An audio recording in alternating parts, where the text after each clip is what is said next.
दोस्तों, पहाड़ों की घाटियों से घिरा हुआ एक शहर, 2 मिलियन लोगों के रहने का स्थान, पुरानी और नई इमारतें, बिजी सड़कें, रंग बिरंगे बाजार और डिलीशियस फूड, साथ ही खूबसूरत लड़कियों का साथ। और क्या ही चाहिए आपको एक डेस्टिनेशन से।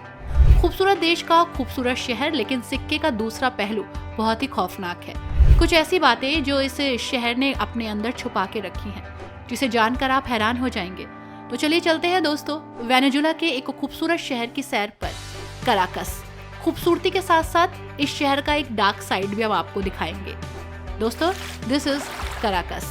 नमस्कार दोस्तों, आप सभी का बहुत बहुत स्वागत है हमारे YouTube चैनल ट्रेवल इन्फॉर्मेशन पर। दोस्तों, वेनेजुला दक्षिण अमेरिका के उत्तरी तट पर स्थित है और ये देश ब्राजील, गुयाना और कोलंबिया के साथ अपने बॉर्डर्स को शेयर करता है। वेनेजुएला की राजधानी काराकस है और दुनिया की राजधानी, राष्ट्रीय राजधानियों की तरह काराकस भी देश का सबसे अधिक जनसंख्या वाला शहर है। ये शहर वेनेजुएला के उत्तरी भाग में ग्लेवेर नदी के किनारे है। यहाँ एक कैरेबियन सागर तट शेरो एल एविला पर्वत से अलग है। शहर का टोटल एरिया 777 वर्ग किलोमीटर है। दोस्तों, काराकस की स्थापना 25 जुलाई 1567 को डिएगो डे लोसाडा नामक एक स्पेनिश खोजकर्ता ने की थी। ये शहर अपनी संस्कृति के लिए जाना जाता है, जिसमें थिएटर और म्यूजियम शामिल हैं, जहां आप वेनेजुएला के इतिहास के बारे में जान सकते हैं। काराकस जीवन से भरपूर जगह है दोस्तों, जहां जाकर आप खूब सारी मस्ती कर सकते हैं। शहर वर्षों से विकसित हुआ और व्यापार के लिए बहुत ही इम्पोर्टेंट सेंटर बना। 19वीं सदी में इसने स्पेन से आजादी पाई और एक लंबी लड़ाई भी लड़ी। शहर में कई महत्वपूर्ण घटनाएं हुई। 1811 में आजादी की घोषणा भी इसमें शामिल रही। काराकस का एक समृद्ध इतिहास रहा, जो स्वदेशी, स्पेनिश और अफ्रीकी संस्कृतियों को जोड़ता रहा। ऐतिहासिक इमारतें और स्मारक इसके अतीत की कहानी बताती रही। काराकस एक जीवंत शहर बना, जहां पे आपको संगीत, नृत्य, त्योहार और रंग नजर आए। यहाँ के लोग अपने जीवन को जीना जानते थे। यहाँ के लोग अपने आप को विकसित करना जानते थे। बहुत सारी चुनौतियां थी जिससे वो लगातार लड़ रहे थे। गरीबी आज भी यहाँ बरकरार है। कईयों के घरों में चूल्हा तक नहीं जलता। शिक्षा की कमी नजर आती है, तो वहीं दूसरी ओर रोजगार भी नहीं है। लेकिन दोस्तों, ये अपने जीवन को आगे बढ़ाते हैं और एक जश्न के रूप में अपनी लाइफ को एंजॉय करते हैं। यहाँ का लोकप्रिय नृत्य जोरोपो है, जिसे ये हर फेस्टिवल में एंजॉय करते हैं। वीणा और माराकास के साथ बजाने वाला ये तेज गति वाला ताल है। शहर अपनी आर्ट एंड कल्चर के लिए प्रसिद्ध तो है, साथ ही काराकस वेनेजुएला का एक इकोनॉमिकल सेंटर भी बना। शहर में बिजनेस स्टार्ट हुए, शॉप्स स्टार्ट हुई और फैक्ट्रीज लगी। तेल उत्पादन के लिए ये जगह जाना जाने लगी। लेकिन देश के बड़े उद्योगों के बावजूद भी ये शहर गरीबों की श्रेणी में आता रहा।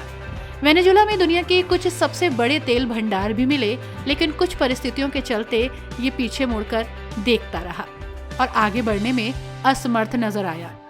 हालांकि हमेशा ही टूरिस्ट के लिए ये बेहतरीन जगह बनता रहा। दोस्तों, काराकस के इतिहास को देखेंगे तो पाएंगे कि यहाँ पर बहुत प्रसिद्ध लोगों ने जन्म लिया, जिनमें से एक थे साइमन बोलीवर। जानकर आपको हैरानी होगी कि यहाँ इनका सम्मान किसी ईश्वर से कम नहीं था। काराकस बोलीवर का जन्म स्थान रहा, जो कि एक सैन्य और राजनीतिक नेता थे, जिन्होंने स्पेनिश साम्राज्य से आजादी के लिए लैटिन अमेरिका के सफल संघर्ष में बहुत ही इम्पोर्टेंट पार्ट अदा किया। 1783 को जन्मे बोलीवर को एल लिब्राडोर के नाम से भी जाना गया। उनकी विरासत शहर के ताने बाने में गहराई से समा गई। जिस घर में उनका जन्म हुआ, उस घर को संग्रहालय बना दिया गया। म्यूजियो कासा एटाल डे बोलीवर के रूप में इसको संरक्षित किया गया। बोलीवर का प्रभाव सिर्फ म्यूजियम तक सीमित नहीं था दोस्तों। पूरे शहर में उनकी मूर्तियां और स्मारक बिखरे पड़े हैं। उनका नाम अनगिनत सड़कों के नाम पर रखा गया। साथ ही उनके प्रति सम्मान और प्यार यहाँ हर किसी में नजर आया। दोस्तों, इस शहर में आपको इन मूर्तियों के अलावा भी कारों से भरी चौड़ी सड़कें देखने को मिलेंगी। कलाकारी के नमूने कहे जाने वाली गगन को चूमती इमारतें भी लोगों के अट्रैक्शन का केंद्र रही। 1960 से 70 के दशक में कच्चे तेल से होने वाली आय के कारण काराकस को लैटिन अमेरिका के सबसे आधुनिक शहरों में शुमार किया गया था। हालांकि अतीत में ये एक समृद्ध शहर था, लेकिन हाल के दशकों में उसने आर्थिक संकट झेला, महंगाई को फेस किया और पॉलिटिकली ये काफी अस्त व्यस्त रहा। दोस्तों, स्थितियां बेशक खराब हुई, लेकिन इस शहर ने अपनी परंपराओं को हमेशा कैरी किया। यहाँ की अनोखी परंपराएं सुनकर इनको दोबारा जीवन मिलता है और इन परंपराओं को अपनाकर ये सीरियसली अपने आप को चार्ज करते हैं। क्रिसमस के दौरान काराकस में सुबह के समय लोग चर्च जाने के लिए स्केट्स का इस्तेमाल करते हैं। ये एक अनोखी और मजेदार परंपरा है जिसे बच्चे और बड़े सभी पसंद करते हैं। इसी के साथ नए साल के दौरान लोग 12 अंगूर खाते हैं, जिसमें प्रत्येक अंगूर आने वाले 12 महीनों के लिए ब्लेसिंग्स लेके आता है, गुड लक लेके आता है। इसी के साथ ये शहर सुंदरता और ऐतिहासिक धरोहरों को अपने में समेटे है।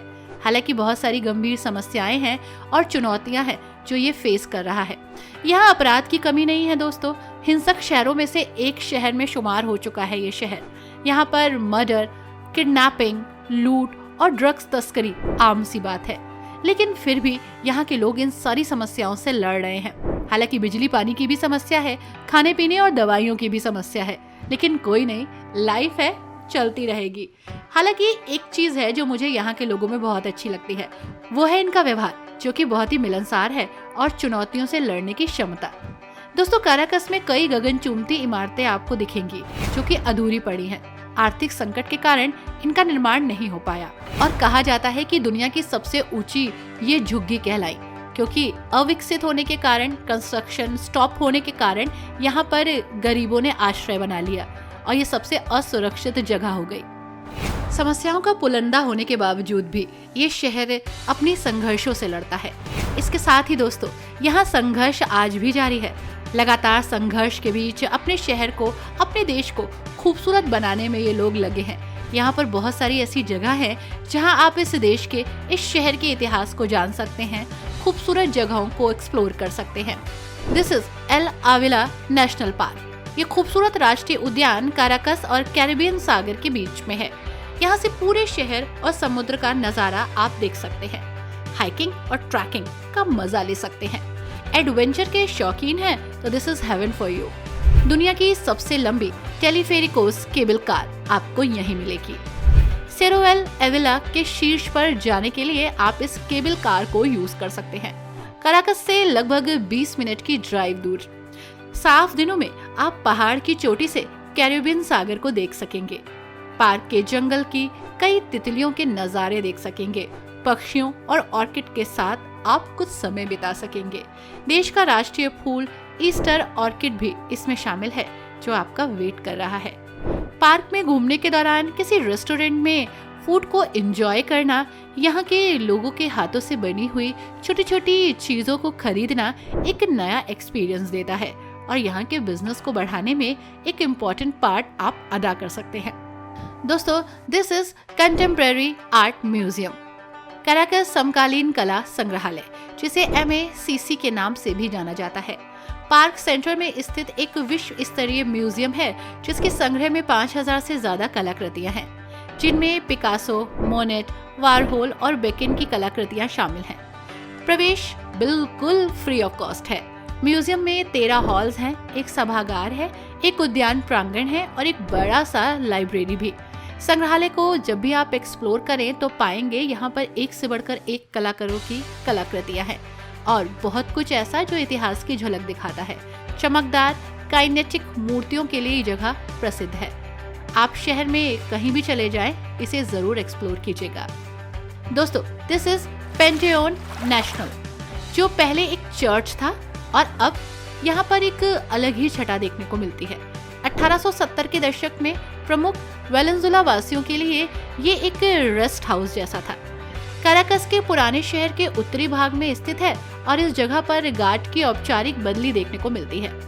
केंद्रीय नेव साइमन बोलीवर को समर्पित है ये जगह। दरअसल स्पेनिश साम्राज्य से Venezuela, Bolivia, Colombia, Ecuador, Peru और पनामा को अलग करने के लिए ये जगह इतिहास के पन्नों में दर्ज है।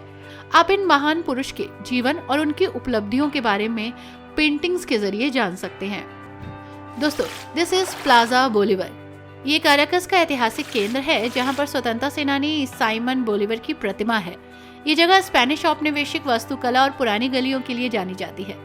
प्लाजा बोलीवर वो स्थान है जहां स्पेन के डिएगो डे लोसाना ने 1567 में इसकी स्थापना की और ये पुराने शहर के जीवंत नागरिक और सांस्कृतिक केंद्र के रूप में काम करता है। प्लाजा के कोनों में 4 महिलाओं की मूर्तियां हैं दोस्तों। राष्ट्रीय नायक बोलीवर की एक घुड़सवारी प्रतिमा है जिसे देखने के लिए लोग दूर दूर से आते हैं। आई होप दोस्तों आपको ये खूबसूरत जगह, इसकी अनोखी बातें पसंद आई होंगी। वीडियो कैसा लगा हमें ज़रूर बताइएगा। वीडियो को लाइक एंड शेयर करना मत भूलिएगा। Thanks for watching. Bye bye and take care.